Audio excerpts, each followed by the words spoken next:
ప్రియ రక్షకుడైన యేసుక్రీస్తు అతి శ్రేష్టమైన పరిశుద్ధ నామములో కూడి వచ్చినటువంటి మీ అందరికీ ప్రత్యేకమైన వందనాలు తెలియజేస్తున్నాను. పరిశుద్ధ గ్రంథంలో నుంచి ఈరోజు ఆలోచన ద్వారా జరిగే కార్యాలేంటి, మనం ఎవరి ఆలోచన చేత నడిపించబడితే మనకు క్షేమము, దేవుని వాక్యం నుంచి చూద్దాం. చూడండి, పరిశుద్ధ గ్రంథాన్ని తెరిచి కీర్తనల గ్రంథము 20వ అధ్యాయము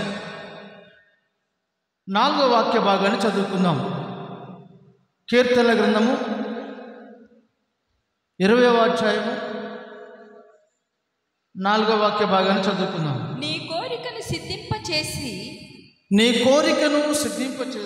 నీ ఆలోచన యావత్తును సఫలపరచును గాక. నీ ఆలోచన యావత్తును సఫలపరచును గాక. చదువుకున్నటువంటి లేఖన భాగంలో ప్రభు సెలవిస్తున్నటువంటి మాట ఏంటంటే, నీ కోరిక సిద్ధింపచేసి నీ ఆలోచన యావత్తు నేను నెరవేరుస్తాను అని ప్రభు మనతో మాట్లాడుతూ ఉన్నారు. మన యొక్క ఆలోచనలు, మన కోరికలను దేవుడే జరిగించాలి. మనందరికీ చాలా ఆలోచనలు ఉంటాయి, కోరికలు, ఇష్టాలు ఉంటాయి. వాటన్నిటినీ ప్రభు జరిగించకపోతే మరెవరును వాటిని జరిగించలేరు. మనకు తెలిసిన వాళ్ళు, మనకి అయిన వాళ్ళు, తోడబుట్టిన వారు, నీ ఆలోచన బాగుందమ్మా, నీ ఆలోచన ప్రకారం చెయ్యి అని చెప్తూ ఉంటారు. మేమున్నాం, నీ ఇష్టమంతా నీ ఇష్ట ప్రకారం మేము చేస్తాం అని చెప్పేవారు ఉన్నారు, కానీ వారు చెయ్యరు. కానీ దేవుని వాక్యం రాయబడిన మాట ఏంటంటే, ప్రభువు మనతో ఏమని మాట్లాడుతున్నాడు ఈ పూట, ఈరోజు ఈ పునరుత్థానపు ఆరాధన కూడా వచ్చిన మీ అందరితో కూడా, నీ కోరికను నేను సిద్ధింపచేస్తాను, నీ ఆలోచన యావత్తు నేను జరిగిస్తాను అని ప్రభు సెలవిస్తున్నాడు. చూడండి, నీకు వచ్చే ఆలోచన సరైనదైతే నీ నిర్ణయం కూడా సరిగా ఉంటుంది.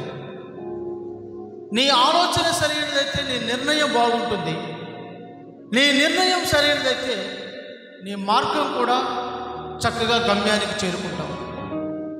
నీ ఆలోచన సరైనది కానప్పుడు నీ నిర్ణయం తప్పుడు నిర్ణయం తీసుకుంటావు. నీకొచ్చే ఆలోచన తప్పుడు ఆలోచన అయినప్పుడు నీ నిర్ణయం సరైనదిగా ఉండదు. నీ మార్గం కూడా అగమ్య గోచరంగా మారిపోతుంది. తర్వాత నీవు, అయ్యో నేను తప్పుగా ఆలోచన చేశాను, అయ్యో నేను తప్పుడు నిర్ణయం తీసుకున్నాను జీవితంలో, అయ్యో నేను నా జీవితాన్ని చక్కదిద్దుకోలేకపోయాను, అంత నష్టపోయానని, ఈ మార్గంలో నాకేమి మిగలలేదే, నాకేం ప్రయోజనం లేదని బాధపడి వేదన చెందవలసిన పరిస్థితి వస్తుంది. అందుకే దేవుని వాక్యం అంటుంది, నేను నీ మీద దృష్టి ఉంచుతాను, నీకు ఆలోచన చెప్తాను, నేను నడిపిస్తాను, నీ కోరిక యావత్తు నెరవేరుస్తాను అని దేవుని వాక్యం సెలవిస్తా ఉంది. దేవునికి స్తోత్రం. మనం అనేక సార్లు రకరకాల మనకు తెలిసిన వాళ్ళు, అయిన వాళ్ళు ఆలోచన తీసుకుంటాం. ఏమండి, మాకు బాగా తెలిసిన వాడండి, అతడు చాలామందికి ఆలోచన చెప్పేవాడండి, అతడు చెప్పింది ఏది కూడా జరగకుండా ఉండలేదండి, ఆయన చాలా మంచివాడండి, ఆయన చాలా పెద్దవాడండి, వయసులో అన్నీ తెలిసినవాడు, కనుక ఆయన ఆలోచన చెప్పు చేద్దాము అని మీరు మనుషుల ఆలోచన చెప్పు నడుస్తానికి ఇష్టపడుతున్నారేమో. రకరకాల ప్రజలు మనకు ఎదురవుతారు. ఇది మా ఆలోచన కాదండి, మా పూర్వీకుల ఆలోచన, మా పెద్దల ఆలోచన, మా గ్రామ పెద్దల ఆలోచన, వాళ్ళ నిర్ణయం ఇది, వాళ్ళు పెట్టినటువంటి ఈ నడతలు మేము నడుస్తున్నాం అని మీరు మనుషుల ఆలోచన చొప్పున నడిచినట్లయితే మీకు ప్రమాదమే. దేవుని వాక్యం ఏమి సెలవిస్తుందంటే, చూడండి, పరిశుద్ధ గ్రంథం నుంచి కీర్తనల గ్రంథం 1వ అధ్యాయము 1వ వచనం చదువుకుందాం. కీర్తనల గ్రంథం 1వ అధ్యాయము మొదటి వచనం చదువుకుందాం. దుష్టుల ఆలోచన చప్పున దుష్టుల ఆలోచన చప్పున నడువక, పాపుల మార్గమున నిలువక, పాపుల మార్గమున నిలువక, అపహాసకులు కూర్చుండు చోటన కూర్చుండక, అపహాస్యకులు కూర్చుండు చోటును కూర్చుండక, యెహోవా ధర్మశాస్త్రమునందు ఆనందించుచు, యెహోవా ధర్మశాస్త్రమునందు ఆనందించుచు, దివారాత్రము దానిని ధ్యానించువాడు, దివారాత్రములు దానిని ధ్యానించువాడు ధన్యుడు. ఈ లేఖన భాగం ఏమని సెలవిస్తుందంటే, దుష్టుల ఆలోచన చప్పున. ఈ కీర్తనల గ్రంథం మొదటి అధ్యాయంలోనే, మొదటి భాగంలోనే మొట్టమొదటి మాటే అది రాశాడు. పరిశుద్ధాత్ముడు రాయించాడు. ఏమని రాయించాడు? దుష్టుల ఆలోచన చప్పున నడువక అని కీర్తనల గ్రంథం స్టార్ట్ అయింది. ఈ లోకంలో రకరకాల ఆలోచనలు కలిగిన దుష్టులు ఉన్నారు, దుర్మార్గులు ఉన్నారు.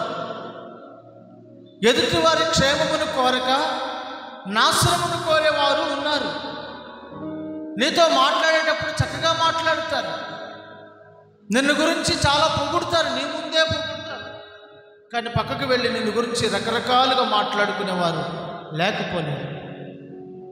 కనుక నిన్ను పొగిడేవారిని చూసావు, నిన్ను మెచ్చుకునేవారిని చూసావు, నిన్ను ఇష్టపడేవారిని చూసావు.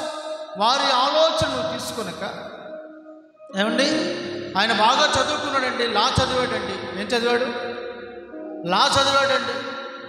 ఆయనకు అన్నీ తెలుసండి.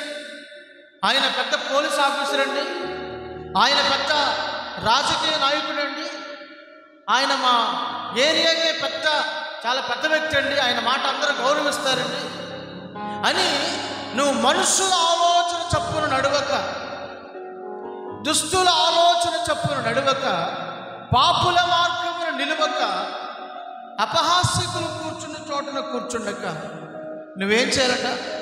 దేవుని ధర్మశాస్త్రమునందు ఆనందించాలి. దివారాత్రములో దేవుని సన్నిధిని నీవు ఆనందించే వ్యక్తిగా ఉండాలి. చూడండి, మనం జీవితంలో చాలామంది మనుషులు ఎదురవుతూ ఉంటారు. రకరకాల మనుషులు మన జీవితంలో ఎదురవుతారు.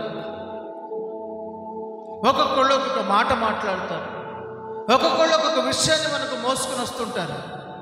మనకు కూడా రకరకాల మనుషులు కనబడుతూ ఉంటారు. కానీ నువ్వు పరిస్థితులను బట్టో మనుషులను బట్టో నువ్వు నిర్ణయం తీసుకోకూడదు. నీ నిర్ణయం దేవునికి అంగీకారమైన నిర్ణయంగా ఉండాలి.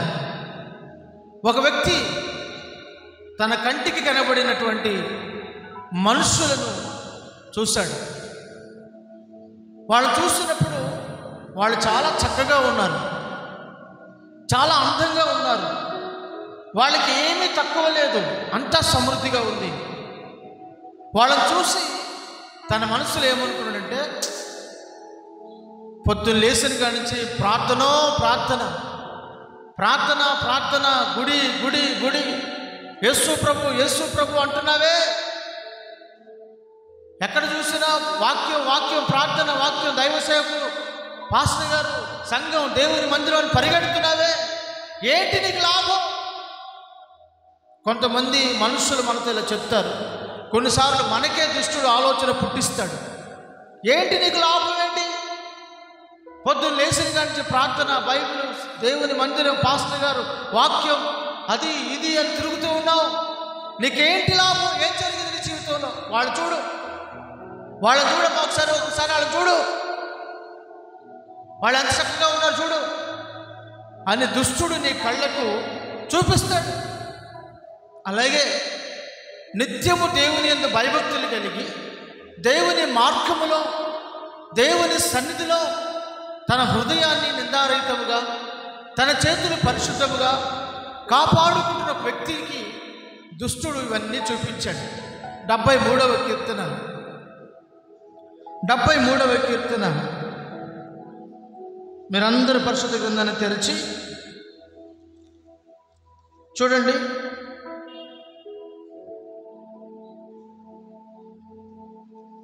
3వ వచనం చదువుకుందాం. భక్తిహీనుల క్షేమము నా కంట భక్తిహీనుల క్షేమం. ఎవరి క్షేమం అంట? ఎవరి క్షేమం? భక్తి కలిగిన వాళ్ళ క్షేమమా? కాదు కాదు. భక్తిహీనుల క్షేమము నా కంట పడినప్పుడు గర్వించు వారిని బట్టి నేను మత్సరపడ్డాను. మరణమందు వారికి యాతనలు లేవు. వారు పుష్టిగా ఉన్నారు. ఇతరులకు కలుగు ఇబ్బందులు వారికి కలుగవు. ఇతరులకు పుట్టునట్లు వారికి తెగులు పుట్టదు. కావున గర్వము కంఠాహారము వలె వారిని చుట్టుకుని ఉన్నది. వస్త్రము వలె వారు బలత్కారం ధరించుకున్నారు. కొవ్వు చేత వారి కన్నులు మెరకలై ఉన్నవి. వారి హృదయాలోచనలు బయటికి కానవచ్చుచున్నవి. ఎగతాళి చేయుచు బలత్కారం చేత జరుగు కీడును చూడండి. ఎగతాళి చేస్తూ కీడు చేస్తూ గర్వముగా మాట్లాడుతున్నారట. ఆకాశము తట్టు వారేమో ఆకాశం తట్టు ముఖములు ఎత్తరు.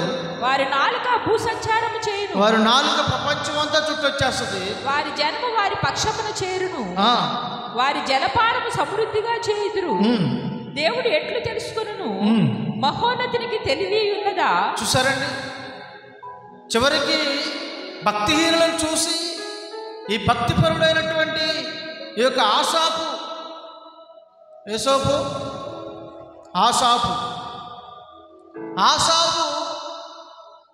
భక్తి కలిగిన వాడే. భక్తి కలిగిన వాడు కానీ భక్తిహీనులను చూశాడు. భక్తిహీనుడు కంటపడ్డాడు. భక్తిహీనుడు తన కంటకు కనిపించాడు. మీరు కూడా ప్రార్థన మందిరానికి వెళ్తున్నారు కదా, వాక్యాన్ని చదువుకున్నారు కదా, భక్తిగా ఉంటున్నారు కదా, ప్రార్థన చేసుకున్నారు కదా, మీకు కూడా భక్తిహీనులు కనబడుతూ ఉంటారు. ఆహా, వాళ్ళు చూడండి, మేమేమో ప్రార్థన అంటున్నాం, వాళ్ళకేమో ఏది లేదు, వాళ్ళు తింటున్నారు, తిరుగుతున్నారు, తృప్తిగా ఉన్నారు, ఏ కొదువ లేదు, వాళ్ళకు కావాల్సిన కోరినది వాళ్ళకు అందుతుంది, వాళ్ళ పరిస్థితే బాగుంది కదా అని దుష్టుడు నీ చెవిలో చెప్తాడు, నీ కంటికి చూపిస్తాడు అలాంటి వారిని. ఈ ఆసాపు జీవితంలో కూడా జరిగింది అదే. ఇప్పుడు వాళ్ళందరూ చూసి ఇప్పుడు ఈ ఆసాపు ఎవరిని ప్రశ్నిస్తున్నాడు? సాక్షాత్తు సృష్టికర్త అయిన దేవుణ్ణే ప్రశ్నిస్తున్నాడు. ఏమంటున్నాడు? దేవుని చూసి అంటున్నాడు, మహోన్నతునికి తెలివి ఉందా? అసలు ఏముందంట? మనం అంటాం చూడండి అప్పుడప్పుడు, ఎరా నీకు అసలు తెలివి ఉందా, బుద్ధి ఉందా, జ్ఞానం ఉందా, కడుపుకి అన్నం తింటున్నావా, గడ్డి తింటున్నావా అన్నట్టుగా ఈ ఆసాపు కూడా దేవుని చూసి అంటున్నాడు, ఏమైనా తెలివి ఉందయ్యా నీకు అంటూ. ఇదిగో ఇటువారు భక్తిహీనులు, వీరు ఎల్లప్పుడూ నిశ్చిత గలవారై ధనవృద్ధి చేసుకుందరు. వీరెల్లప్పుడూ భక్తిహీనులే, ఎల్లప్పుడూ భక్తిహీనులే. కానీ ఏ వృద్ధి చేసుకుంటున్నారంట? డబ్బు పోగేసుకుంటున్నారంట. డబ్బులు ధనవృద్ధి చేసుకుని ఉన్నారు. నేనైతేనేమో నా హృదయము శుద్ధిగా చేసుకుని ఉన్నాను, అయినా అది వ్యర్థమే. నా చేతులు కడుక్కొని నిర్మలంగా ఉంచుకున్నాను, అది కూడా వ్యర్థమే. దినమంతా నాకేం కలుగుతుందట? బాధ కలుగుతుంది. ప్రతి ఉదయం నాకు శిక్ష వస్తుంది. దేవునితో చెప్తున్నాడు, ఏంటయ్యా నువ్వు దేవుడివే కదా, నీకు తెలివి లేదా? వాళ్ళేమో అలాగా, నా బతుకేమో ఎలాగా? వాళ్ళేమో ఆ రకంగా ఉన్నారు, గర్వం కంఠహారంగా ధరించుకున్నారు, మెడ చాచుకొని నడుస్తున్నారు, వాళ్ళు నోరు ఊరంతా తిరిగి వచ్చేస్తుందండి. అక్కడ రాయబడిన మాట అది. వారి నాలుక బయటకు తిరిగి వచ్చేస్తుందంట, మొత్తం తిరిగి వస్తుందండి వారి నాలుక. కానీ వారు బలత్కారం చేస్తున్నారు, కీడు చేస్తున్నారు. ఎంత చేస్తారో మౌనంగా ఉన్న వెంటనే ఆయన, నేనేమో పరిశుద్ధత అని నా హృదయాన్ని కడుక్కొని, నా చేతులు కడుక్కొని, నా మనసు, నేను, నా హృదయం, నా చేతులు, నా సర్వశరీరం పరిశుద్ధంగా ఉంచుకుంటేనేమో నాకు దినమెల్లా బాధ, దినమంతయు నాకు బాధ కలుగుతుంది. వాళ్ళకేమో ధనవృద్ధి సమృద్ధిగా కలుగుతుంది అని మనసులో బాధపడుతూ ఉంటే దేవుని సన్నిధిలోకి వెళ్ళి ఆలోచించడం ప్రారంభించాడంట. 16వ వచనం చదవండి. అయినను దీనిని తెలుసుకునవలెనని ఆలోచించినప్పుడు నేను దేవుని పరిశుద్ధ స్థలములోనికి పోయి. ఎక్కడికి పోయాడట? లాస్ట్ అండ్ ఫైనల్, చివరిసారిగా దేవుని మందిరానికి వచ్చాడు. ప్రభువా, ఈసారితో ఇదే నేను లాస్ట్ రావడం మందిరానికి. ఇప్పుడు నీ సన్నిధిలో వాళ్ళ పరిస్థితి ఏంటో నా పరిస్థితి ఏంటో నాకు చూపించు, నాకు తెలియచేయి. వాళ్ళ గొప్పవాళ్ళు నీ దృష్టిలో, నేనా గొప్పవాడి నీ దృష్టిలో, నాకు తెలియచేయి అని దేవుని పరిశుద్ధ స్థలంలోనికి పోయి వారి అంతమును గూర్చి ధ్యానిస్తూ ఉన్నాడంట. ఆ సంగతి నాకు ఆయాసకరముగా ఉన్నది. నిశ్చయముగా నీవు వారిని కాలుజారు చోటనే ఉంచి. నిశ్చయముగా నీవు వారిని కాలుజారు స్థలంలో ఉంచావు. వారు నశించినట్లుగా వారిని పడవేయుచున్నావు. వారిని పడవేస్తున్నావు. క్షణమాత్రములోనే వారు పాడైపోదురు. మహాభయము చేత వారు కడముట్టి నశించుదురు. మేలుకొనిన వాడు తాను కన్న కల మరిచిపోవునట్లు ప్రభువా, నీవు మేలుకొని వారి బ్రతుకును తృణీకరింతువు. హల్లెలూయా. దేవుడు భక్తిహీనుల బ్రతుకును ఏం చేశాడంట? తృణీకరించాడంట. భక్తిహీనుల బ్రతుకును ఏం చేశాడు? తృణీకరించాడు. చండాల బ్రతుకుని తృణీకరించాడట దేవుడు. కానీ మరి వారి బ్రతుకును తృణీకరించాడు, వారిని నశింప చేస్తున్నాడు, వారిని కాలుజారు స్థలంలో ఉంచాడు. వారు పాడైపోతున్నారు, మరలా వారు ఎప్పటికీ కూడా జ్ఞాపకం రారు. కానీ చూసారా, 21వ వచనం చూసినట్లయితే, నా హృదయము మత్సరపడుతుందయ్యా వారిని చూసి, వారి పరిస్థితి చూసి నా అంతరంగము శోభిల్చున్నదయ్యా, వ్యాకుల పడుచున్నది అని ఈ ఆసాపు దేవునితో అంటూ ఆ వచనం అంటున్నాడు. నేను తెలివిలేని పశుప్రాయుడనైతిని. నీ సన్నిధిని మృగము వంటి వాడనైతిని. అయినను నేను ఎల్లప్పుడూ నీ యొద్ద ఉన్నాను. నీ కుడి చెయ్యి నీవు నన్ను పట్టుకుని ఉన్నావు. నా కుడి చెయ్యి నువ్వు పట్టుకుని ఉన్నావు. నీ ఆలోచన చేత నన్ను నడిపించదవు. తరువాత నీవు నన్ను మహిమలోనికి చేర్చదు. ఇప్పుడు అంటున్నాడు, ఆకాశమందు నీవు తప్ప నాకెవరున్నారు? నీవు నాకుండగా లోకమునదేది నాకు అక్కరలేదు.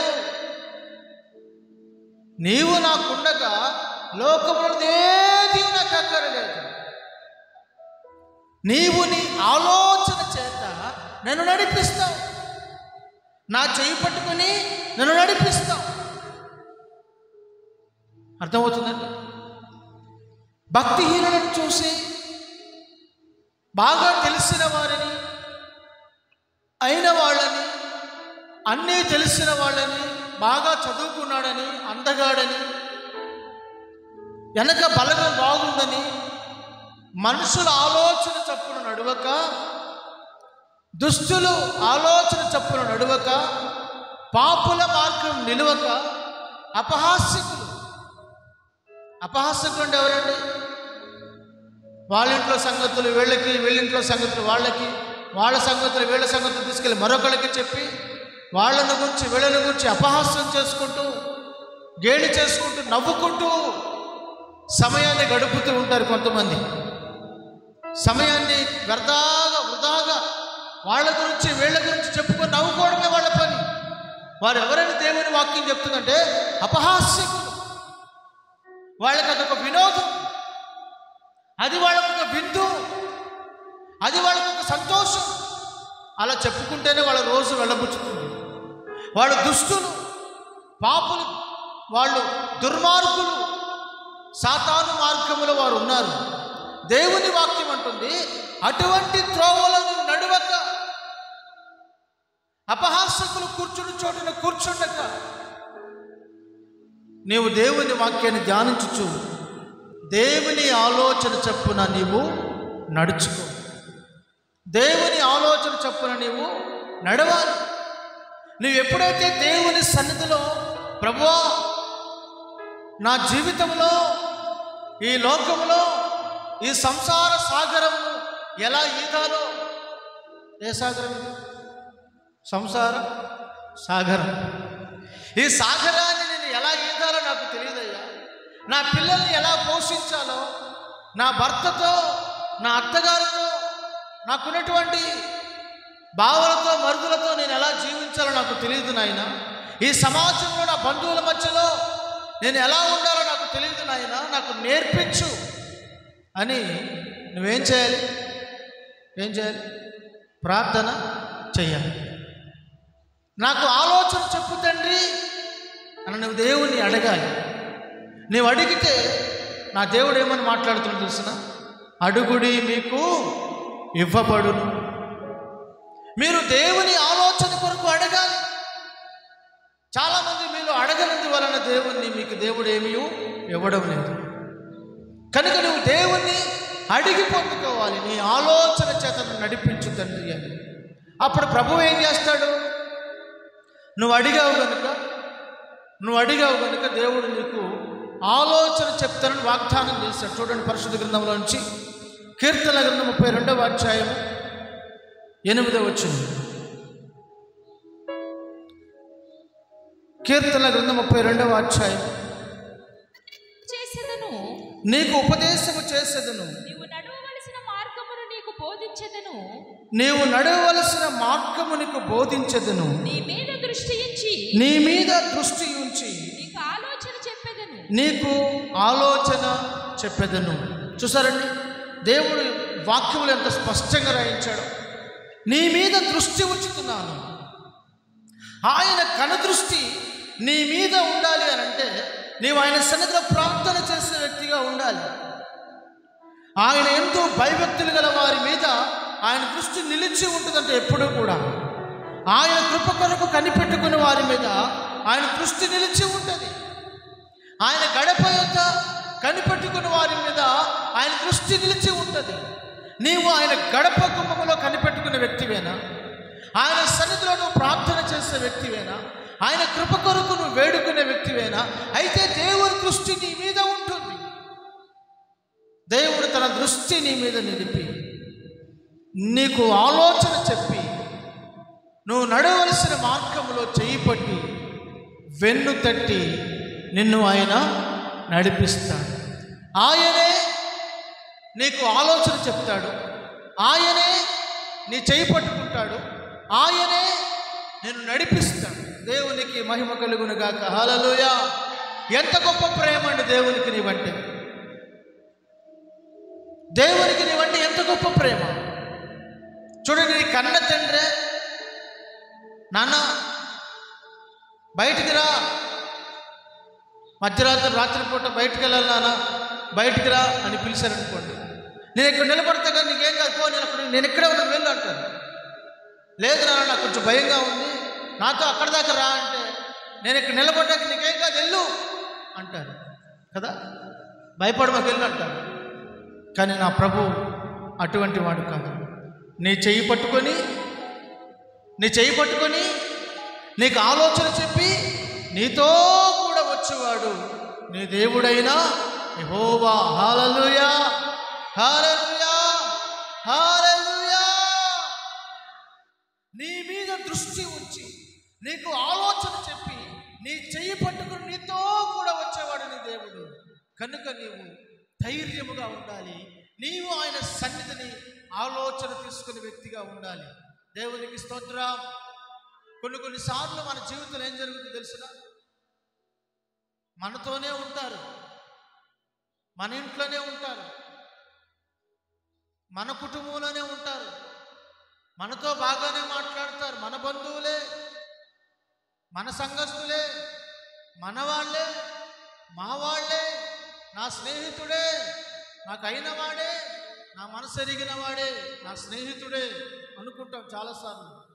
కానీ అటువంటి వారు కూడా కొన్నిసార్లు నీకు తెలియకుండా నీకు విరోధముగా కుట్ర చేస్తూ ఉంటారు.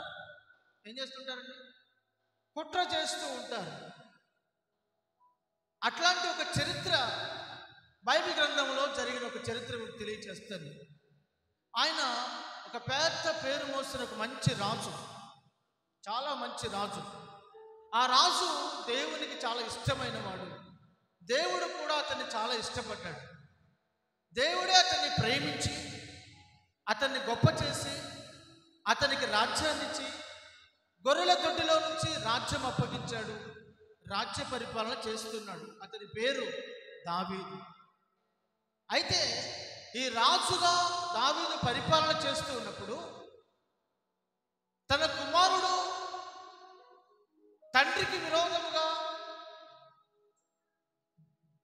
ఆ యొక్క సింహాసనం కొరకు ఆ సింహాసనం చేజిక్కించుకోవాలని ఆలోచన చేస్తూ ఉంటే దావీదు దగ్గర ఒక పనివాడిగా ఒక మంచి స్థాయిలో ఉన్నవాడు ఒక మంత్రి పదవిలో ఉన్నాడు. ఏ పదవిలో ఉన్నాడండి? ఒక మంత్రి పదవిలో ఉన్నాడు.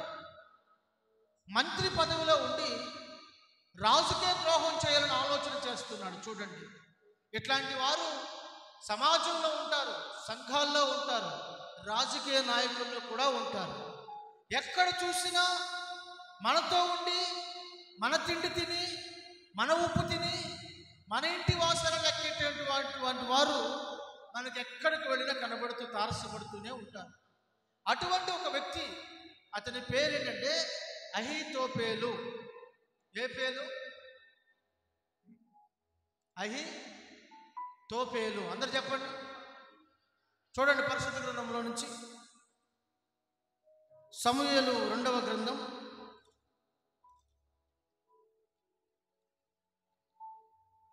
15వ అధ్యాయం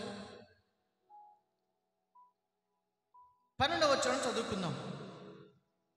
మరియు బలి అర్పింపవలెనని ఉండి అబ్షాలోము గిలోనీయుడైన అహీతోపేలు అను దావీదు యొక్క మంత్రిని.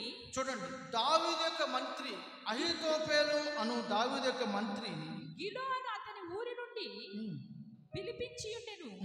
అబ్షాలోము దగ్గరకు వచ్చిన జనము మరీ ఎక్కువ ఒకటి చేత కుట్ర బహు బలమాయను. కుట్ర ఏమవుతుందంట? బహుబలంగా తయారవుతుంది. ఎవరికి విరోధంగా? దావీదు రాజునకు విరోధముగా. రాను రాను మరీ జనం ఎక్కువైపోయి కుట్ర, దావీదు రాజునకు వ్యతిరేకంగా కుట్ర చేసిన కుట్ర సంబంధమైన ఆలోచన మరి ఎక్కువైపోతున్నప్పుడు 31వ వచనం, అంతలో ఒకడు వచ్చి అబ్షాలోము చేసిన కుట్రలో అహీతోపేలు చేరి ఉన్నాడని దావీదునకు తెలియచేయగా దావీదు యెహోవాకు ప్రార్థన చేసెను. అహీతోపేలు యొక్క ఆలోచనను చెడగొట్టమని ప్రార్థన చేసెను. చాలు. ఇప్పుడు కుట్ర జరుగుతున్నప్పుడు ఎవరెవరు ఆ కుట్రకు దారులో, ఎవరెవరు ఆ కుట్ర పన్నారో, ఎవరెవరు విరోధంగా లేస్తున్నారో వాళ్ళందరి పేర్లు రాజు సముఖంకి వచ్చాయి. ఇప్పుడు రాజు వాళ్ళందరినీ తీసుకొచ్చి ఒక్కొక్కరి తల తెగనరకండ్రా అంటే చాలు, నిమిషాల్లో తల తెగి కింద పడుతుంది కదా. కానీ దావీదు రాజు వారు కుట్ర పన్నారని వాళ్ళ మీద పగ తీర్చుకునే మనస్తత్వం కలిగిన వాడు కాదు. కానీ ఏం చేస్తున్నాడు దావీదు రాజు అంటే ప్రభువు సన్నిధిలో ప్రార్థన చేస్తున్నాడు. ఏం చేస్తున్నాడు? ప్రభువు సన్నిధిలో ప్రార్థన చేస్తున్నాడు. ఏమని ప్రార్థన చేశాడు? ప్రభువా, ఇదిగో అహీతోపేలు చేసిన ఈ కుట్ర తొలగించండి, ఆ కుట్రను, ఆ ఆలోచన చెడగొట్టమని ప్రార్థన చేసాను. చక్కగా దేవుని వాక్యం రాయబడింది. దావీదు దేవునికి ప్రార్థన చేస్తున్నాడు. ప్రభువా, యెహోవా, ఎవరెవరు ఈ రాజ్యానికి విరోధంగా, సింహాసనానికి విరోధంగా కుట్ర చేస్తున్నారో వారి ఆలోచన చెడగొట్టు అని ప్రార్థన చేశాడు.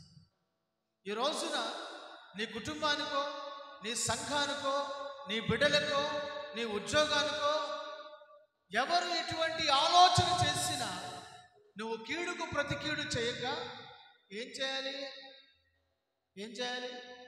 ప్రార్థన చేయాలి. ప్రభువా, ఇదిగో తండ్రి, ఈ సన్మార్గములో, ఈ మంచి మార్గములో, ఈ రాజమార్గములో నీతో నడుస్తున్నాను. నాకు విరోధముగా రకరకాల మనుషులు గుంపుగూడి కుట్ర చేస్తున్నారు, దుర్మార్గంగా ఆలోచన చేస్తున్నారు. వారి ఆలోచన చెడగొట్టు తండ్రి నేను ప్రార్థన చేయగలిగితే నా దేవుడు నీ ప్రార్థన ఆలకిస్తాడు. నా దేవుడు నీ ప్రార్థన ఆలకించి వారి ఆలోచనలు చెడగొడతాడు. దేవునికి స్తోత్రం, హల్లెలూయా. అర్థమవుతుందండి? దావీదునకు వ్యతిరేకంగా కుట్ర పన్నట్లుగానే 2024 సంవత్సరాల క్రితం యేసుక్రీస్తు ప్రభుకు విరోధంగా కూడా ఒక వ్యక్తి కుట్ర పన్నాడు. ఒక వ్యక్తి కుట్ర పన్నాడు. ఎవరతని పేరేంటి? యేసు ప్రభుని బేరానికి కుదుర్చుకున్నాడు. యేసు ప్రభు శిష్యుల్లో ఒక శిష్యుడైన యూదా ఇస్కరియోతు అధికారులతో మాట్లాడుకున్నాడు, ప్రధాన యాజకులతో మాట్లాడుకున్నాడు. ఇదిగో యేసుని మీకు అప్పగిస్తా, మీరు నాకేమిస్తారు? ఇదిగో మేము మీకు 30 వెండి నాణ్యాలు ఇస్తాం అని చెప్పి 30 వెండి నాణ్యాల కొరకు కుట్ర పన్నే వారితో దుష్టుల ఆలోచనలతో, ఎవరి ఆలోచన? దుష్టుల ఆలోచనలతో చేరాడు. అబ్షాలోము కూడా దుష్టుల ఆలోచనలు చేరాడు. వారి ఆలోచనలు చేరి వారితో పాలు పంచుకొని వారి దగ్గర సొమ్ము తీసుకొని యేసు ప్రభుని అప్పగించాలి అనుకున్నాడు. ఏం జరిగిందో తెలుసా? చూడండి, ఇప్పుడు అహీతోపేలు గురించి మనం ధ్యానం చేస్తున్నాం కనుక, అహీతోపేలు ఈ విధముగా ఆలోచన చేసి కుట్ర పన్నాడు. దావీదుకు తెలిసినప్పటికీ దావీదు రాజు దేవుని సన్నిధిలో మారు మాట్లాడకుండా, ఒక్క మాట అతన్ని గద్దించక, ఒక్క మాట ఎందుకలా చేస్తున్నావు నువ్వు అని నిలదీసి అడగక ప్రభువు సన్నిధిలో ప్రార్థన చేస్తూ, ప్రభువా యెహోవా, ఈ యొక్క అహీతోపేలు ఆలోచన చెడగొట్టు తండ్రి, నా పక్షమందు ఉన్నవాడా అని ప్రార్థన చేస్తూ ఉంటే దేవుడు ప్రార్థన ఆలకించాడు. చూద్దాం దేవుని వాక్యంలో నుంచి.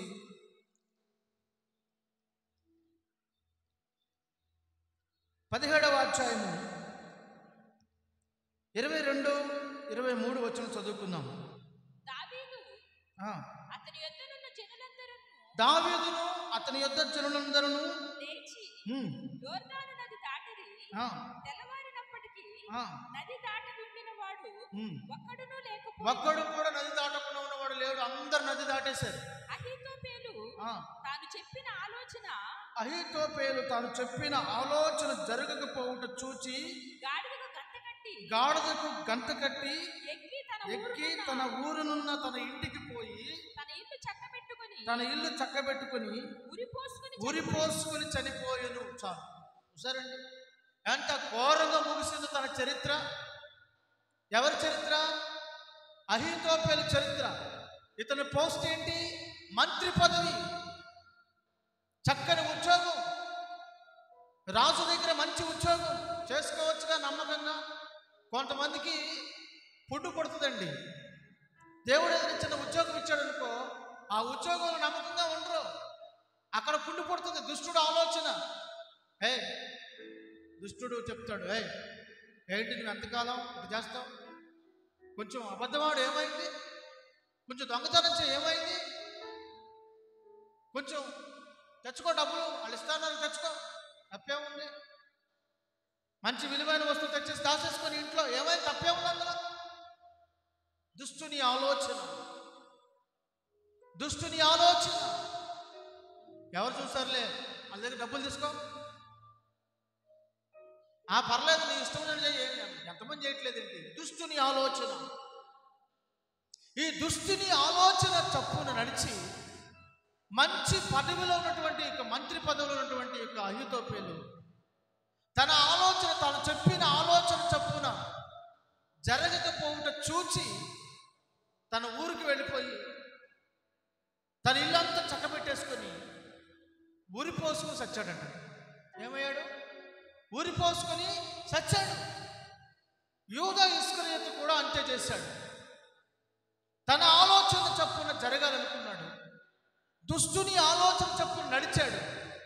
కానీ చివరికి ఊరు బయటకు వెళ్ళిపోయి సచ్చిన దూడ యొక్క తాడు తీసుకొని తనకు మెడకు ఉరి వేసుకొని వ్రేలాడి సచ్చాడు.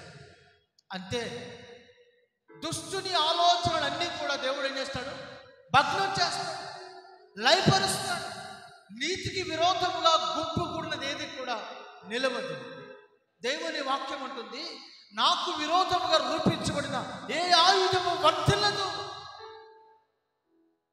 నువ్వు దేవుని సన్నిధిలో దేవుని ప్రజలకు, దేవుని బిడ్డలకు విరోధముగా గుంపు కూడుతున్నటువంటి ఏ సమాజమైనా, ఏ సంఘమైనా, ఏ సంస్థలైనా, ఏ నాయకులైనా, మరి ఏదైనా అది నిలబడదు. ఎందుకు అనంటే దేవుడు తన ప్రజల పక్షంగా ఉన్నాడు. దేవుడు తన ప్రజల పక్షం యుద్ధము చేయవాడు. దేవుడు తన ప్రజల పక్షముగా తన రాజదండమును చాపువాడు. ఆయనే వారితో కూడా ఉండి సైన్యములకు అధిపతిగా వారికి ముందుగా వెళ్ళుచు వారి పక్షముగా విజయ ధ్వనిని ఎగరవేయవాడు, విజయ పతాకాన్ని ఎగరవేయవాడు. నీతో యుద్ధము చేయవారితో నేనే యుద్ధము చేస్తుందని దేవుడు మాట ఇచ్చినవాడు. హల్లెలూయా, హల్లెలూయా. కనుక దేవుడు మన జీవితంలో మన పక్షమున ఉండి మనకు ఆలోచన చెప్పి మన చెయ్యి పట్టి మన నడవలసిన మార్గంలో నడిపిస్తాడు. చక్కని ఆలోచన చెప్పి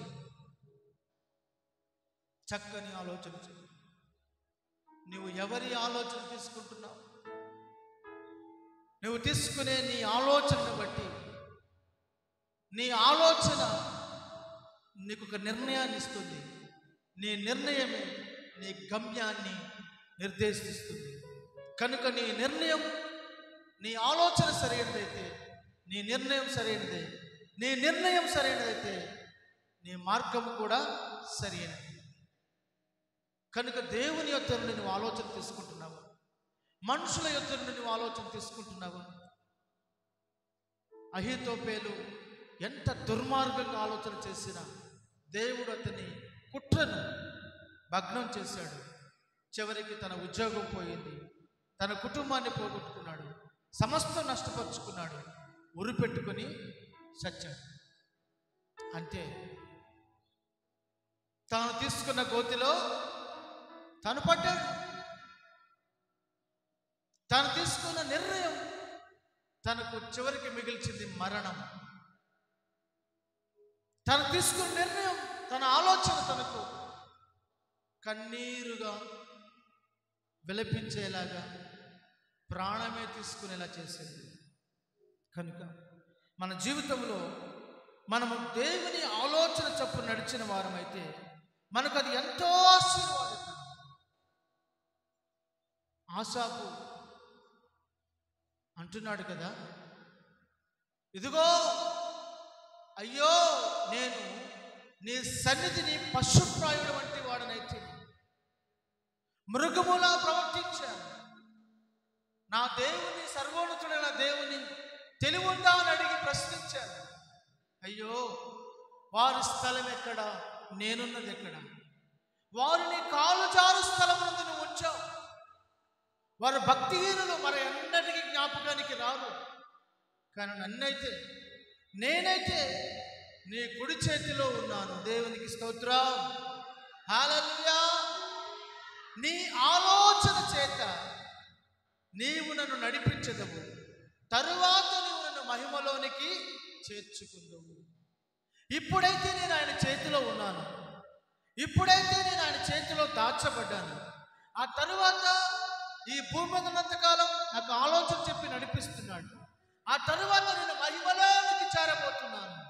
నా మహిమా ప్రవేశం ఉన్నతమైన స్థలం అని ఇప్పుడు అంటున్నాడు. ఆకాశం ముందు నీవు తప్ప నాకెవరున్నారు? నీవు నాకు ఉండగా ఈ లోకం ఏది నాకు అక్కరలేదు అంటున్నాడు. అంతకుముందు ఎవరు చూశాడు? భక్తిహీనుని చూస్తాడు. వాళ్ళకి అది ఉంది, వీళ్ళకి ఇది ఉంది, వాళ్ళకి కారు ఉంది, వాళ్ళకి మేడలు ఉన్నాయి, వాళ్ళకి మిద్దెలు ఉన్నాయి, వాళ్ళకి బంగారం ఉంది, అర్థమవుతుందా? వాళ్ళకి పొలాలు ఉన్నాయి, వాళ్ళకి ఆస్తి ఉంది, వీళ్ళకి పలుకుబడి ఉంది, వీళ్ళకి తెలిసిన వాళ్ళు చాలా మంది ఉన్నారు. దుష్టుడు నీకు ఇవే చూపిస్తాడు. కానీ నువ్వు ఎక్కడున్నావో, వాళ్ళు ఎక్కడున్నారు, ఆశాపరు చూడు. దేవుడు నీకు తెలియజేస్తున్నాడు. దేవునికి స్తోత్రం. హల్లెలూయా, హల్లెలూయా. కనుక నీ ఆలోచన సరైనదైతే నీ బ్రతుకు బాగుంటుంది. ఒకడు దేవుని ప్రజలతో ఉన్నాడండి, సంఘంలోని వాడే, సంఘంతో ఉన్నాడు. చక్కగా ప్రతిరోజు పాస్టర్ గారు ఏ చెప్తే చేస్తున్నాడు, నమ్మకంగా ఉన్నాడు. చక్కగా పాస్టర్ గారు ఏ పని చెప్తే అందరితో పాటు ఆడు కూడా పని చేస్తున్నాడు. అయితే ఒకరోజు పాస్టర్ గారు ఏం చెప్పారంటే, మీరు పలానా ఊరికి వెళ్ళండి, ఆ ఊర్లోకి వెళ్ళి ఆ ఊర్లో మొత్తాన్ని కూడా ఏం మిగల్చకుండా మొత్తం తగలబెట్టేయండి, ఏం తెచ్చుకోవద్దు అని చెప్పాడు నాయకుడు. అర్థమవుతుందండి? ఎప్పుడైతే ఆ నాయకుడు ఆ మాట చెప్పాడో వీళ్ళేం చేయాలి? దైవజనుడు చెప్పినట్లుగా, నాయకుడు చెప్పినట్టుగా చేయాలి. కానీ ఇక్కడ ఒక వ్యక్తి కనబడుతున్నాడు మనకు. అతడు ఏం చేశాడు తెలుసా? బాగా చూడండి. దొంగతనం చేయాలనుకున్నవాడు, వ్యభిచారం చేయాలనుకున్నవాడు, అబద్ధం ఆడాలనుకున్నవాడు, దొంగిలించాలనుకున్నవాడు అటు ఇటు చూస్తుంటాడు, ముందు వెనకాల చూసుకుంటాడు, అటుపక్క ఇటుపక్క చూసుకుంటాడు. ఎవరు లేరా, ఎవరు చూడలేదా, ఎవరు రావట్లేదా అని చెప్పి అప్పుడు చేస్తాడు. వీడు కూడా అటు ఇటు చూసి ఎవరు లేరు అని చెప్పి ఒక మంచి శ్రీనారు వస్త్రాన్ని దుష్టుడు ఆలోచించాడే, నీ కుటుంబం ఉంది, పిల్లలు ఉన్నారు, వాళ్ళకి ఏం పెట్టి పోషిస్తావు? ఇదిగో ఇక్కడ ఉన్న బంగారం, ఇక్కడ ఉన్నటువంటి ఆ యొక్క మంచి వస్త్రాన్ని, శ్రీనారు వస్త్రాన్ని తీసేసుకో, దాచేసుకొని లోపల పెట్టేసుకో, దాచేసుకో, నీ చొక్కా లోపల దాచేసుకొని ఇంటికి వెళ్ళిపోయిన తర్వాత ఇంట్లో దాసేయి, ఎవడికి తెలియదు అని దుష్టుడు ఆలోచన చెప్పాడు. నీకు కూడా అప్పుడప్పుడు సాతాను కూడా ఆలోచన చెప్తాడు. నువ్వు పని చేస్తున్న స్థలంలో, ఉద్యోగం చేస్తున్న స్థలంలో, వ్యాపారం చేస్తున్న స్థలంలో. అర్థమవుతుందండి? సైతాను నీకు ఆలోచన చెప్తుంటాడు. ఏం పర్లేదు దొంగతనం చేయి, ఏం పర్లేదు అబద్ధం ఆడు, ఏం పర్లేదు వ్యభిచారం చేసి, ఏం పర్వాలేదులే, పర్వాలేదు చేసాయి అంటాడు నీతో. దొంగిలించే చెప్పాడు సైతాను గాడు, దొంగిలించేశాడు, తెచ్చేశాడు, దాచేశాడు. ఏమి ఎరగని అమాయక చక్రవర్తిలాగా వచ్చి నిలబడ్డాడు. అప్పటికే అక్కడ యుద్ధం ముమ్మరంగా జరిగి విజయోత్సవం తిరిగి రావాల్సిన వాళ్ళు ఓడిపోయి వచ్చేసారు. ఓడిపోయి వస్తే, ఏంటయ్యా నా ప్రజలు ఓడిపోయారు, ఏంటి ఈ పరిస్థితి, ఎన్నడూ ఇలా జరగలేదే, అపజయమే నాకు తెలియదే అని బాధపడుతూ ఉన్నాడు ఆ దైవజనుడు. బాధపడుతూ ప్రార్థన చేస్తున్నాడు. దేవుని నిబంధన మనసు ఎదుట మోకరించి ప్రార్థన చేస్తా ఉండి దేవుడు అంటున్నాడు, దైవజనుడా నువ్వెందుకు భయపడుతున్నావు, ఎందుకు బాధపడుతున్నావు? లే, ఇదిగో ఈ ప్రజలు పాపము చేస్తారు నా ఎదుట. అవునా? నువ్వు పొద్దున్న లేచి వారందరు నిలబెట్టు అని అంటే దైవజనుడు ఒక్కొక్కరిని నిలబెడుతూ వచ్చాడు. ఆ లేఖన భాగం రాయబడింది, ఆకాను పట్టబడ్డాడంట. ఎవరు? ఆకాను పట్టబడ్డాడు. ఆకాను ఎందుకు చేశావు ఈ పని? పరిశుద్ధాత్ముడు ప్రేరేపిస్తున్నాడు దైవజనుడి చేత, ప్రేరేపిస్తున్నాడు దేవుడు. కొన్నిసార్లు దేవుడు డైరెక్ట్గా దైవజనుడికి చెప్పి పంపిస్తాడు, కొన్నిసార్లు దైవజనుడికి కొంచెం ఆలోచన చెప్పి నడిపిస్తాడు దేవుడు. కొన్నిసార్లు దైవజనుడు టూకీగా అలాగా పట్టినట్టుగా చిన్న అలా జస్ట్ ఒక ఆలోచన, ఒక మాట వదులుతాడు నీకు బాణంలాగా. అప్పుడు నువ్వు అమ్మయ్య తప్పించుకున్నానే పర్లేదులే అని అనుకోకూడదు. నాతోనే దేవుడు మాట్లాడుతున్నాడు, నాతోనే దేవుడు సూటిగా మాట్లాడుతున్నాడు. నేను చేస్తున్న దానికి తెలిసిపోయింది కనుక నేను దొరికిపోతాను, నేను దీని నుంచి బయటకు రావడం నాకు క్షేమం అని నువ్వు ఆలోచన చేస్తే నీ బతుకు బాగుంటుంది. అర్థమైందండి?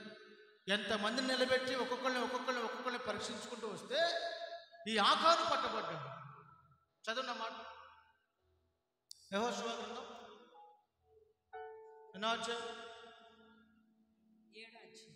7వ అధ్యాయము 17వ వాక్యం. యూదా వంశం వంశం 17 వచ్చింది 7-17 యెహోషువ గ్రంథం. యూదా వంశం దగ్గరికి రప్పించినప్పుడు ఆ, జెరహీల వంశము పట్టబడెను. ఆ, జెరహీల వంశములు ఆ, పురుషుల వరుస దగ్గరకు రప్పించినప్పుడు ఆ, జెఫ్తీ పట్టబడెను. ఆ, అతడు అతని ఇంటి పురుషుల వరుసను దగ్గరికి రప్పించబడినప్పుడు ఉమ్, యూదా గోత్రములోని ఉమ్, జెరహు మనుమడను ఉమ్, జెఫ్తీ మనుమడను ఉమ్, కర్మీ కుమారుడనైన ఉమ్, ఆకాను పట్టబడెను. ఉమ్. అప్పుడు యెహోషువ యెహోషువ అడుగుతున్నాడు, దైవజనుడు యెహోషువ. ఆ, ఆకానుతో, ఉమ్, నా కుమారుడా, ఉమ్, ఇశ్రాయేలు దేవుడైన యెహోవా ఉమ్, మహిమను చెల్లించి ఉమ్, ఆయన ఎదుట ఒప్పుకొని ఉమ్, నీవు చేసిన దానిని మరుగు చేయక ఉమ్, నాకు తెలుపమని ఉమ్, నిన్ను వేడుకొనుచున్నానని చెప్పగా ఆ, ఆకాను ఉమ్, యెహోషువతో, ఉమ్, ఇశ్రాయేలు దేవుడైన యెహోవాకు విరోధముగా ఉమ్, నేను పాపము చేసినది నిజము. ఉమ్, దోపుడు సొమ్ములో ఒక మంచి షినారు పైవస్త్రమును, ఉమ్, 200 తులముల వెండిని, ఉమ్, 50 తులముల ఎత్తుగల ఒక బంగారు కమ్మిని ఉమ్. నేను చూచి వాటిని ఆశించి తీసుకుంటిని. నేను చూచి వాటిని ఆశించి తీసుకుంటిని తీసుకుంటుని, అదిగో అదిగో నా డేరా మధ్య నా డేరా మధ్య అవి భూమిలో దాచబడి ఉన్నవి. అది భూమిలో దాచబడి ఉన్నదని, ఆ వెండి దాని క్రింద ఉన్నదని ఆ వెండి కూడా దాని క్రింద ఉన్నదని ఉత్తరమిచ్చి ఆ, తాను చేసినదంతయు ఒప్పుకొనెను. తాను చేసినదంతయు చెప్పాడు. ఉమ్, అప్పుడు యెహోషువ ఉమ్, దూతలను పంపగా వారు ఆ డేరా ఎందుకు పరిగెత్తి చూచినప్పుడు ఉమ్, అది డేరాలో దాచియుండెను. ఉమ్, ఆ వెండి దాని క్రింద నుండెను. ఉమ్, కాబట్టి వారు డేరా మధ్య నుండి వాటిని తీసుకుని ఉమ్, యెహోషువ ఎద్దుకు ఇశ్రాయేలీయుల ఎద్దుకు తెచ్చి ఉమ్, యెహోవా సన్నిధిని ఉంచిరి. ఉమ్, తరువాత యెహోషువయు ఉమ్, ఇశ్రాయేలీయులందరూ ఉమ్, జెరహు కుమారుడైన ఆకానును, ఉమ్, ఆ వెండిని పై వస్త్రమును, ఉమ్. ఆ బంగారు కమ్మిని, ఉమ్. ఆకాను కుమారులను ఆ మాట అంటలేని చేసుకోండి.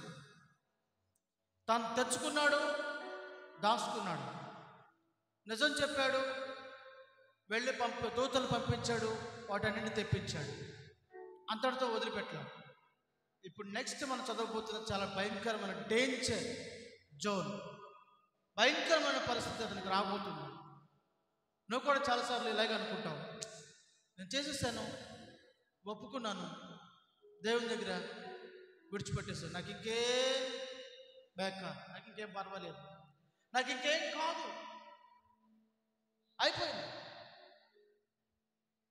నేను దేవుని దగ్గర ఒప్పుకున్నాను, అయిపోయింది, నాకు ఇంకేం కాదు అనుకుంటూ ఉంటా కొన్నిసార్లు. కానీ అక్కడే పొంచి ఉంది ప్రమాదం. చదవండి.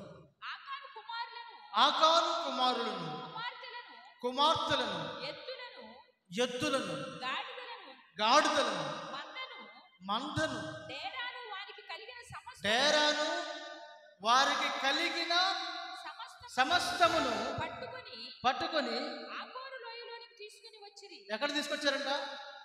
ఆకోరు లోయలోనికి తీసుకుని వచ్చి, అప్పుడు యెహోషువ, బాధపరిచితివి, నీవెందుకు మమ్మల్ని బాధపరిచావని, నేడు యెహోవా నిన్ను బాధపరచుననగా ఇశ్రాయేలీయులందరూ వారిని రాళ్లతో చావగొట్టిరి. వారందరినీ ఏం చేశారంట? రాళ్లతో చావు. చూసారా, చక్కగా బతకాల్సిన వాడు, మంచిగా తిని ఉన్నది తృప్తి పొందాల్సిన వాడు, సాతాను ప్రేరేపించిన అతి ప్రేరేపణకు లొంగి, చాలామంది మన జీవితంలో చేసే పని ఇదే. చాలామంది మన జీవితంలో చేసే పని ఇదే. ఏం చేస్తారు తెలుసా?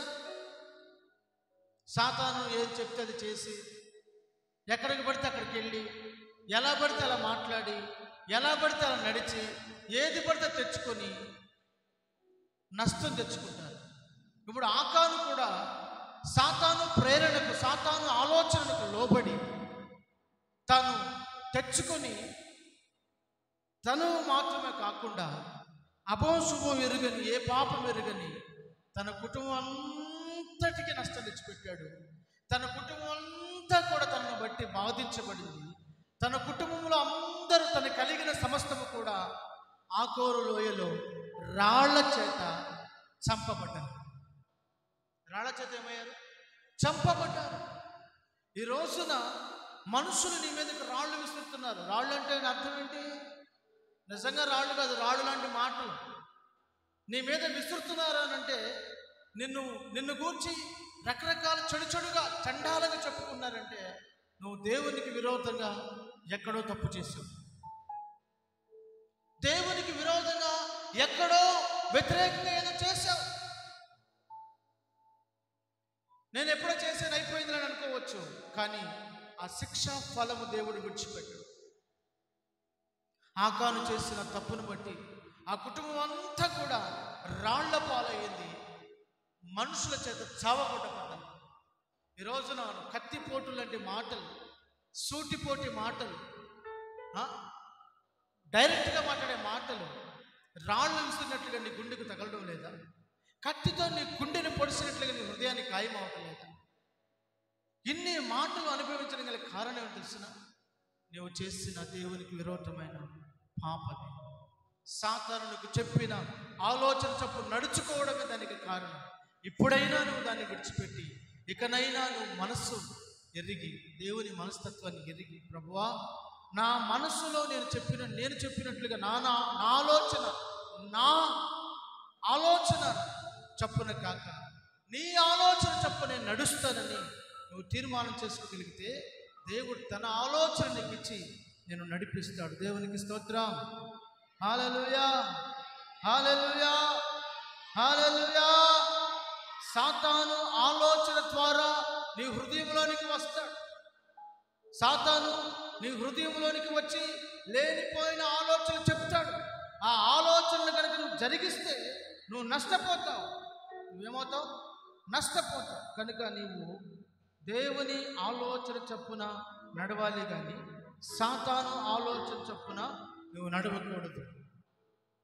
కనుక దేవుడు అంటున్నాడు, నీ ఆలోచన కాదు నా ఆలోచన నీకు ఇస్తాను, నా మార్గములను నడిపిస్తాను.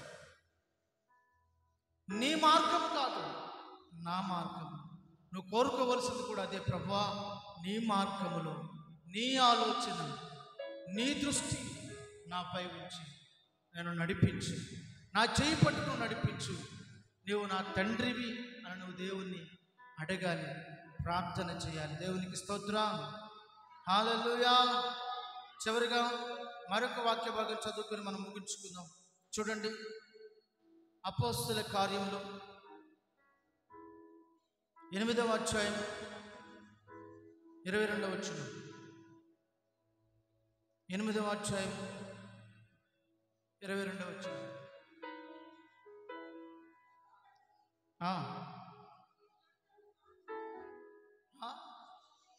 సరిగ్గా చదవండి, గట్టిగా బిగ్గరగా చదువు. నీవు ఈ చెడుతనం మానుకొని మారు మనసు పొంది ప్రభువుని వేడుకొనుము. ఒకవేళ నీ హృదయ ఆలోచనలు క్షమింపబడవచ్చును.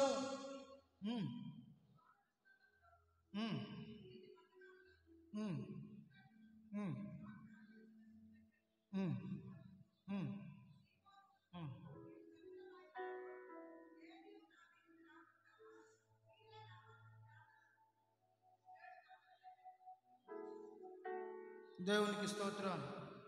హల్లెలూయా. ఇక్కడ మనం ఈ లేఖన భాగంలో అపోస్తల కార్యం 8వ అధ్యాయము 8:22 చదివింది.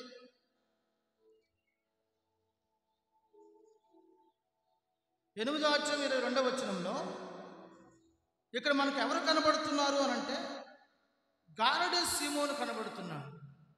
ఎవరు? గారడీ సీమోను కనబడుతున్నాడు. ఈ గారడీ సీమోను దేని కొరకు పౌలు గారి దగ్గరికి వచ్చాడు అంటే, ఈ అపోస్తలుల దగ్గరికి వచ్చాడు అని అంటే వారు చేస్తున్నటువంటి గొప్ప కార్యములను చూసి ఆయన ఆశపడుతున్నాడు.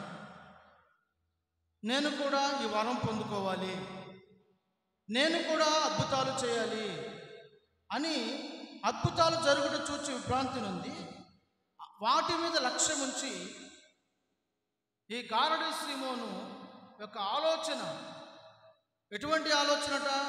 దుష్టత్వముతో కూడిన ఆలోచన, సాతాను యొక్క ఆలోచన. కనుక ఈ ఆలోచన హృదయంలో పెట్టుకొని ప్రభు దగ్గరికి రావాలని కోరుకుంటున్నాడు. ప్రభు అంటున్నాడు అక్కడ వారు చెప్తున్న మాట ఏంటంటే, నీ చెడుతనం మానుకొని మారు మనసు పొంది ప్రభువును వేడుకొను, అప్పుడు ఒకవేళ నీ హృదయ ఆలోచనలు క్షమించబడవచ్చు. అతని హృదయం, అతని ఆలోచనలన్నీ కూడా ఘోరమైనవి, దుష్టకరమైనవి. దుష్టుడి నుండి ఆలోచన పుట్టుకొని వచ్చాయి. ఆ దుష్టుడు ఇచ్చిన ఆలోచన చప్పున ఇప్పుడు ఈ గారడీ సీమోను వస్తూ ఉన్నాడు. కింద వచ్చినట్టున్నాడు, పైత్యము అన్నాడు. ఏమన్నాడు?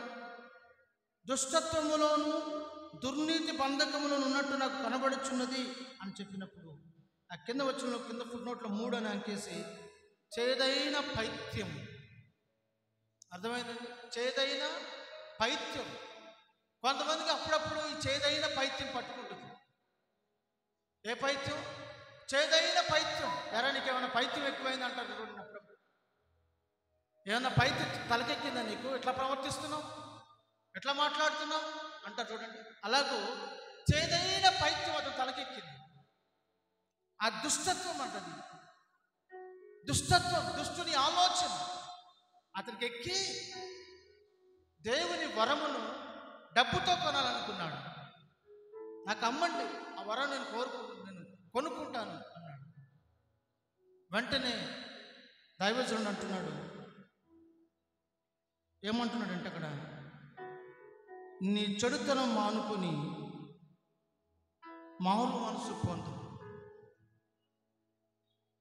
చెడుతనం మానుకొని మారు మనసు పొందు. నీ ఆలోచనలు మానుకొని మారు మనసు పొందు. దేవునికి స్తోత్రం. కనుక మన జీవితంలో కూడా సాతాను చెప్పే ఆలోచన చాలా ఉంటాయి. ఎందుకు దేవుని మందిరానికి అంత ఇచ్చేది? ఎందుకు దేవుని సేవకు అంత ఇచ్చేది? కొంత ఇస్తే చాలదేంటి? కొంచెం దేవుని చాలు, అందరూ ఇస్తున్నారుగా, నువ్వు దేవుని మందిరానికి అంతా ఇచ్చేయాలండి. కొంచెం చాలు. అయినా నువ్వు ఇప్పటికే చాలా ఇచ్చావులే. చెప్పలేదా? అననీయ సభ్యులతో చెప్పలేదా? చెప్పాడు కదా. అందరూ తీసుకొచ్చి అపోస్తుల పాదాల దగ్గర పెడుతూ ఉంటే, అపోస్తుల కార్యం 5వ అధ్యాయం, ఈ అననీయ సభ్యులతో సాతాను మాట్లాడినప్పుడు సాతాను యొక్క ఆలోచన వారు తీసుకున్నారు. తీసుకుని ఏం చేశారంట? కొంత దాచుకొని కొంత దైవజనుడికి ఇచ్చారు. ఎవరిని మోసం చేయాలనుకున్నారు? దైవజనుడిని మోసం చేయాలనుకున్నారు. వెంటనే దేవుని యొక్క ఆత్మ పేతురులో ఉండి మాట్లాడుతున్న మాట ఏంటంటే, మీరు ఈ భూమిని ఎంతకే అమ్మారా? అవును, ఎంతకే అమ్మాము. కొంతమంది చుట్టుకుని అబద్ధం ఆడేస్తారండి. అరే దేవుని సేవకుడే, దేవునికి సేవకుడికి అబద్ధం చెప్తే దేవుడికి అబద్ధం చెప్పినట్లే అని ఏమాత్రం గుండెల్లో కొంచెం కూడా భయం తక్కువ నా అబద్ధం ఆడేస్తారు. చుట్టుకుని అబద్ధం ఆడేస్తారు. చాలా చాకచక్యంగా అబద్ధం ఆడేస్తారు. కానీ నష్టపోతారు వారే. కొంతమంది దైవజనులు కూడా అలాగే ఉన్నారు. అందరినీ ఆ కోవ కట్టేయకూడదు. కొంతమంది పరిశుద్ధులు ఉన్నారు, కొంతమంది నీతిమంతులు ఉన్నారు, యథార్థవంతులు ఉన్నారు. కానీ వాళ్ళు ఎప్పుడైతే అబద్ధం ఆడారో పడి ప్రాణం విడిచి సచ్చారు. అర్థమవుతుందా? నీవు కూడా దైవజనుడితో అబద్ధం ఆడితే నీ ఆత్మీయ జీవితం సస్తాం. నీ శారీరక మరణం రాకపోవచ్చు, కానీ ఆత్మ సంబంధమైన మరణం వస్తుంది. కనుక నువ్వు కడు భయభక్తులు కలిగి నీ జీవితాన్ని దేవుని చేతులకు అప్పగించుకొని నీవు పరిశుద్ధపరచుకొని శుద్ధీకరించుకొని అబద్ధాలు ఆడటం మానేసి యథార్థంగా నువ్వు జీవించు. సాతానుడు నీకు చెప్పే ఆలోచన చప్పున నువ్వు నడవద్దు. దుష్టులు నీకు చెప్పే ఆలోచన చప్పున నువ్వు నడవద్దు. నీకు వ్యతిరేకంగా కుట్ర జరిగే ఆలోచనలు జరిగినా, కుట్ర చేసేవారు నీకు వ్యతిరేకంగా ఆలోచన చేసినా, వారి గురించి నీకు తెలిసినప్పుడు నువ్వు ప్రార్థన చెయ్యి. వాళ్ళ సంగతి దేవుడు చూసుకుంటాడు. వాళ్ళ సంగతి దేవుడు చూసుకుంటాడు. ఈ సంఘంలో, ఈ పరిచర్యలో, ఈ సేవలో ఎంతోమంది ఎన్నో రకరకాల కుట్రలు చేశారు. బయట, వెలుపట, లోపట అన్ని కుట్రలు దేవుడు భంగం చేశాడు. ఈ సేవను దేవుడు నిలబెట్టి నడిపిస్తూనే వచ్చాడు. దేవునికి మహిమ కలుగును గాక. కుట్ర చేసిన వారికి కీడుకు ప్రతి కీడు చేయలేదు నేను ఎప్పుడు కూడా. దేవుని చేతికి వారిని అప్పగించాను. దేవుని సన్నిధిలో ప్రార్థన చేశాను. కుట్ర చేసిన వారు ఏమైపోయారో, ఎటు వెళ్ళిపోయారో, వారైతే క్షేమంతో లేరు, క్షేమంగా లేరు.